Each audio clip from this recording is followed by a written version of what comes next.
eskwela sa Pangasinan na ngayong araw all system go na. Para sa detalye ng balitang yan, live si Idol Juana De Vera.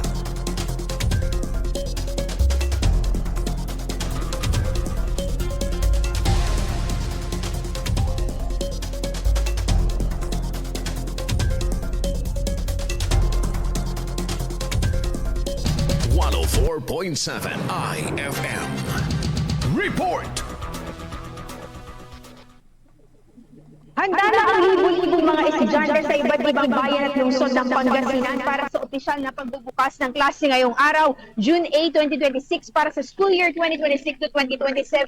Maaga pa lamang ay nagsagawa na ng paghahanda ang Department of Education, katuwang mga lokal na pamahalaan, mga guro, magulang at volunteers sa ilalim ng ligtas eskwela activities upang matiyak ang malinis, maayos at ligtas na mga paaralan para sa pagbabalik ng mga mag-aaral. Inaasahan naman ang daloy ng trapiko sa ilang pangunahing lansangan, partikular sa mga school zones sa Dagupan City, Urdaneta City, Mangaldan, Calasiao at iba pang matataong lugar sa lalawigan dahil sa dagsa ng mga estudyante at magulang. Nagpaalala naman ng mga otoridad sa mga motorista na magdoble ingat lalo na sa mga pedestrian lanes at school crossing habang pinaigting din ng Philippine National Police at traffic personnel ang kanilang deployment para sa seguridad ng mga estudyante. Samantala, tiniyak ng DepEd Pangasinan na nakahanda ang mga pampublikong paaralan para sa unang araw ng klase, kabilang ang sapat na silid-aralan, learning materials at school personnel. Patuloy rin ang panawagan sa mga magulang na tiyaking may sapat na gamit, pagkain at proteksyon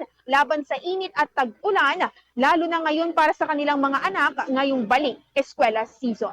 Kasama mula rito sa IFM Dagupan, ito si Idol Juana De Vera na Top IFM. IFM News. IFM News. IFM.